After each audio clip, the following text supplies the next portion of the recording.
Chapter 2. Search for Mr. Hyde. That evening Mr. Utterson came home to his bachelor house in sombre spirits, and sat down to dinner without relish.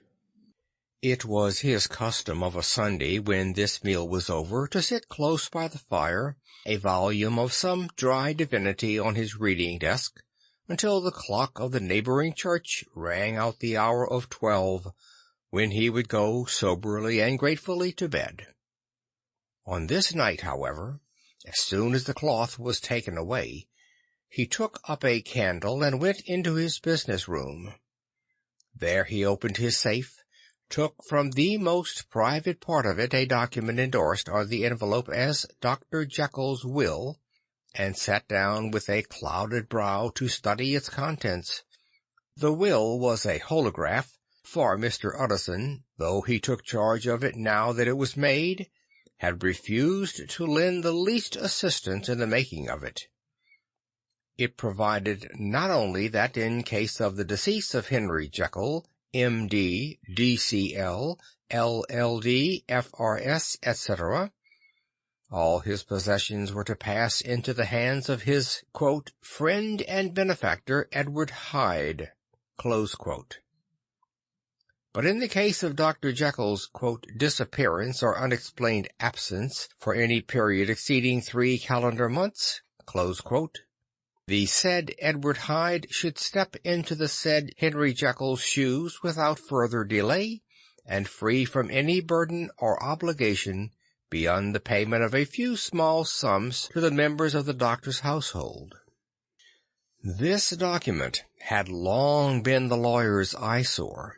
It offended him both as a lawyer and as a lover of the sane and customary sides of life, to whom the fanciful was the immodest. And hitherto it was his ignorance of Mr. Hyde that had swelled his indignation. Now, by a sudden turn, it was his knowledge. It was already bad enough when the name was but a name of which he could learn no more. It was worse when it began to be clothed upon with detestable attributes, and out of the shifting, insubstantial mists that had so long baffled his eye, there leaped up the sudden, definite presentiment of a fiend. "I thought it was madness," he said, as he replaced the obnoxious paper in the safe, "and now I begin to fear it is disgrace." With that he blew out his candle, put on a greatcoat, and set forth in the direction of Cavendish Square, that citadel of medicine where his friend the great Dr. Lanyon had his house and received his crowding patients. If anyone knows, it will be Landon, he had thought. The solemn butler knew and welcomed him. He was subjected to no stage of delay, but ushered directly from the door to the dining-room, where Dr. Lanyon sat alone over his wine. This was a hearty, healthy, dapper, red-faced gentleman, with a shock of hair prematurely white, and a boisterous and decided manner. At the sight of Mr. Utterson he sprang up from his chair and welcomed him with both hands. The geniality, as was the way of the man, was somewhat theatrical to the eye, but it reposed on genuine feeling. For these two were old friends, old mates both at school and college, both thorough respecters of themselves and of each other, and, what does not always follow, men who thoroughly enjoyed each other's company. After a little rambling talk, the lawyer led up to the subject which so disagreeably preoccupied his mind. "I suppose, Lanyon," said he, "you and I must be the two oldest friends that Henry Jekyll has?" "I wish the friends were younger," chuckled Dr. Lanyon, "but I suppose we are." "And what of that? I see little of him now." "Indeed," said Utterson. "I thought you had a bond of common interest." "We had," was the reply. But it is more than 10 years since Henry Jekyll became too fanciful for me. He began to go wrong in mind, and though of course I continue to take an interest in him for old sake's sake, as they say, I see and I have seen devilish little of the man. Such unscientific balderdash, added the doctor, flushing suddenly purple, would have estranged Damon and Pythias. This little spirit of temper was somewhat of a relief to Mr. Utterson. They have only differed on some point of science, he thought, and being a man of no scientific passions, except in the matter of conveyancing, he even added, "It is nothing worse than that." He gave his friend a few seconds to recover his composure, then approached the question he had come to put. "Did you ever come across a protégé of his, one Hyde?" he asked. "Hyde?" repeated Lanyon. "No, never heard of him, since my time." That was the amount of information that the lawyer carried back with him to the great dark bed on which he tossed to and fro until the small hours of the morning began to grow large. It was a night of little ease to his toiling mind, toiling in mere darkness and besieged by questions. 6 o'clock struck on the bells of the church that was so conveniently near to Mr. Utterson's dwelling, and still he was digging at the problem. Hitherto it had touched him on the intellectual side alone, but now his imagination also was engaged, or rather enslaved, and as he lay and tossed in the gross darkness of the night and the curtained room, Mr. Enfield's tale went by before his mind in a scroll of lighted pictures. He would be aware of the great field of lamps of a nocturnal city, then of the figure of a man walking swiftly, then of a child running from the doctors, and then these met, and that human juggernaut trod the child down and passed on regardless of her screams. Or else he would see a room in a rich house where his friend lay asleep, dreaming and smiling at his dreams, and then the door of that room would be opened, and the curtains of the bed plucked apart, the sleeper recalled, and lo! there would stand by his side a figure to whom power was given, and even at that dead hour he must rise and do its bidding.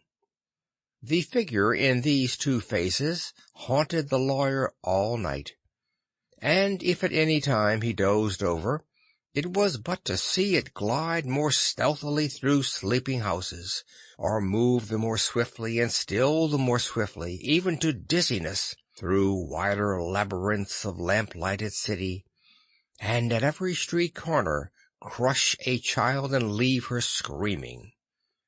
And still the figure had no face by which he might know it, even in his dreams. It had no face, or one that baffled him and melted before his eyes, and thus it was that there sprang up and grew apace in the lawyer's mind a singularly strong, almost an inordinate curiosity to behold the features of the real Mr. Hyde. If he could but once set eyes on him, he thought, the mystery would lighten and perhaps roll altogether away, as was the habit of mysterious things when well examined. He might see a reason for his friend's strange preference or bondage, call it which you please, and even for the startling clause of the will.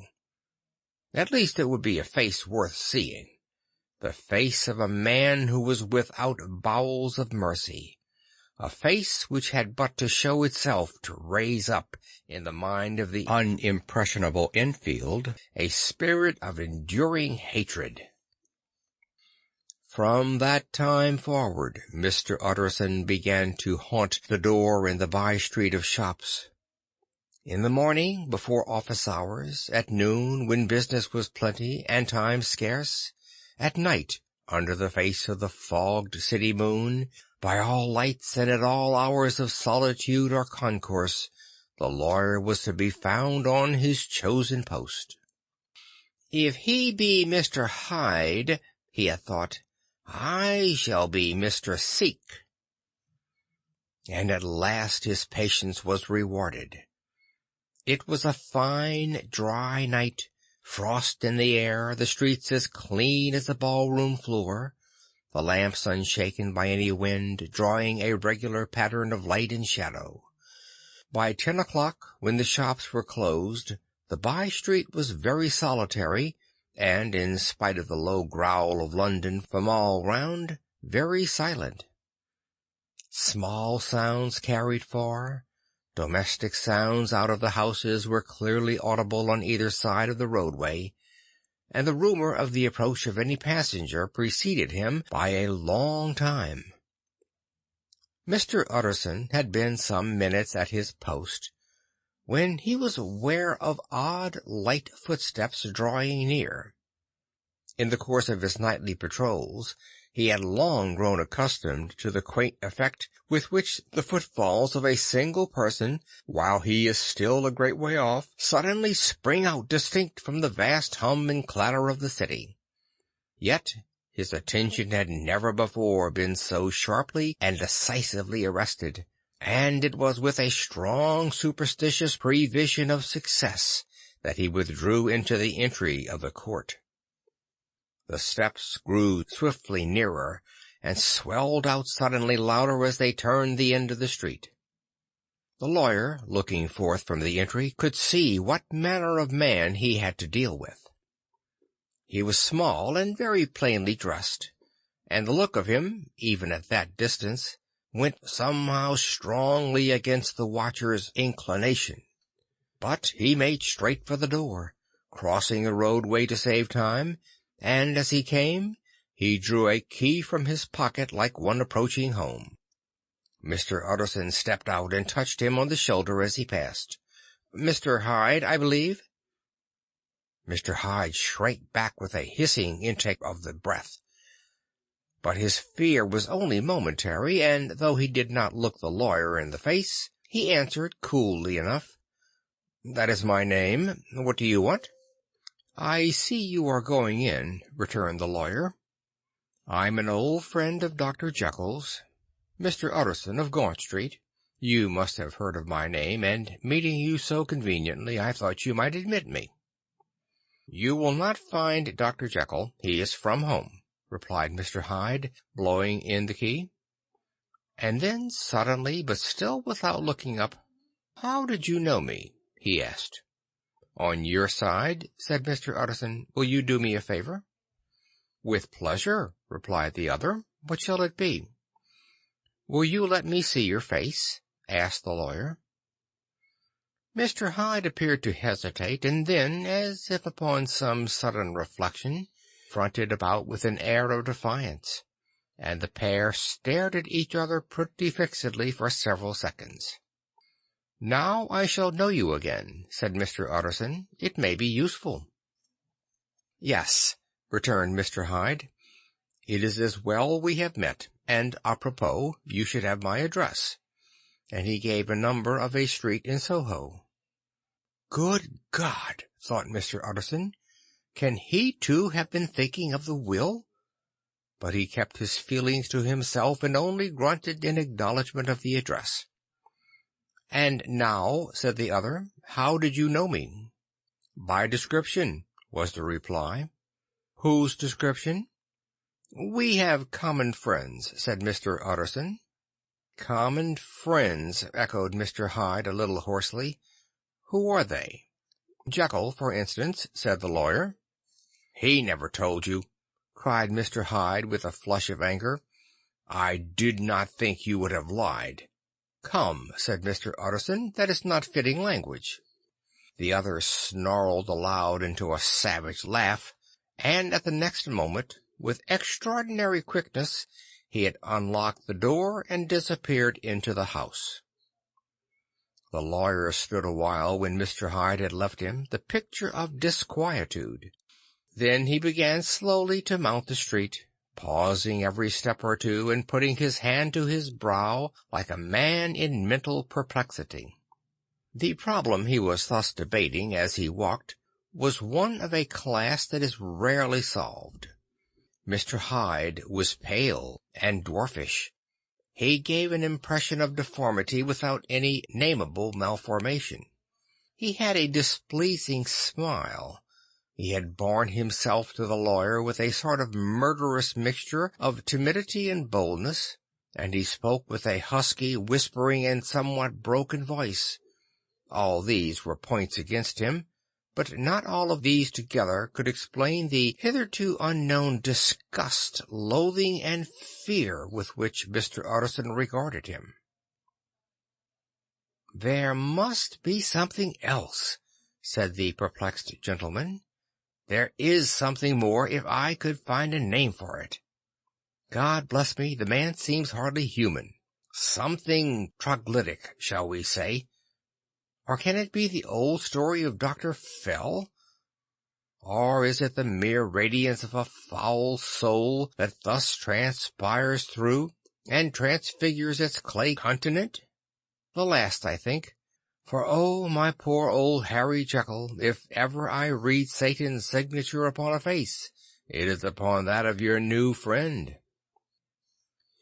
Round the corner from the by-street there was a square of ancient handsome houses, now for the most part decayed from their high estate, and let in flats and chambers to all sorts and conditions of men, map engravers, architects, shady lawyers, and the agents of obscure enterprises. One house, however, second from the corner, was still occupied entire, and at the door of this, which wore a great air of wealth and comfort, though it was now plunged in darkness except for the fanlight, Mr. Utterson stopped and knocked. A well-dressed elderly servant opened the door. "Is Dr. Jekyll at home, Poole?" asked the lawyer. "I will see, Mr. Utterson," said Poole, admitting the visitor, as he spoke, into a large, low-roofed, comfortable hall paved with flags, warmed, after the fashion of a country house, by a bright open fire, and furnished with costly cabinets of oak.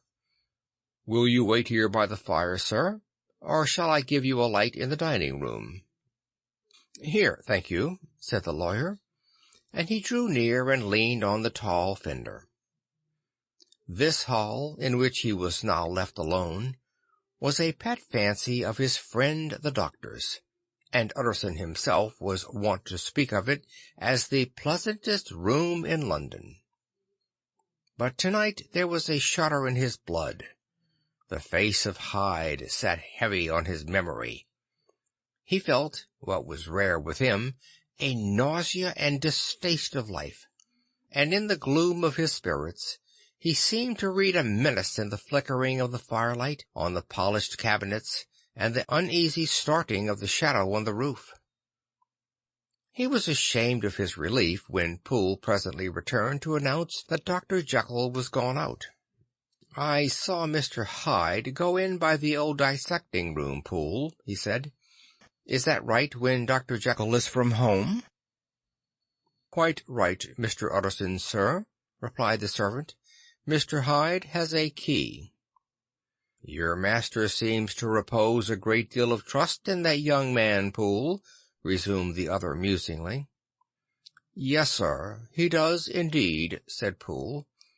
"We have all orders to obey him." "I do not think I have ever met Mr. Hyde?" asked Utterson. "Oh, dear no, sir. He never dines here," replied the butler. "Indeed, we see very little of him on this side of the house. He mostly comes and goes by the laboratory." "Well, good night, Poole." "Good night, Mr. Utterson." And the lawyer set out homeward with a very heavy heart. "Poor Harry Jekyll," he thought. "My mind misgives me he is in deep waters. He was wild when he was young, a long time ago to be sure, but in the law of God there is no statute of limitations. Ah, it must be that, the ghost of some old sin, the cancer of some concealed disgrace. Punishment coming, payday Cloudo, years after memory has forgotten and self-love condoned the fault. And the lawyer, scared by the thought, brooded awhile on his past, groping in all the corners of memory, lest by chance some jack-in-the-box of an old iniquity should leap to light there. His past was fairly blameless. Few men could read the rolls of their life with less apprehension, yet he was humbled to the dust by the many ill things he had done, and raised up again into a sober and fearful gratitude by the many he had come so near to doing yet avoided. And then, by a return on his former subject, he conceived a spark of hope. This Master Hyde, if he were studied, thought he, must have secrets of his own, black secrets by the look of him, secrets compared to which poor Jekyll's worst would be like sunshine. Things cannot continue as they are. It turns me cold to think of this creature stealing like a thief to Harry's bedside. Poor Harry, what a wakening! And the danger of it. For if this Hyde suspects the existence of the will, he may grow impatient to inherit. I must put my shoulders to the wheel, if Jekyll will but let me, he added. If Jekyll will only let me. For once more he saw before his mind's eye, as clear as transparency, the strange clauses of the will. End of chapter 2.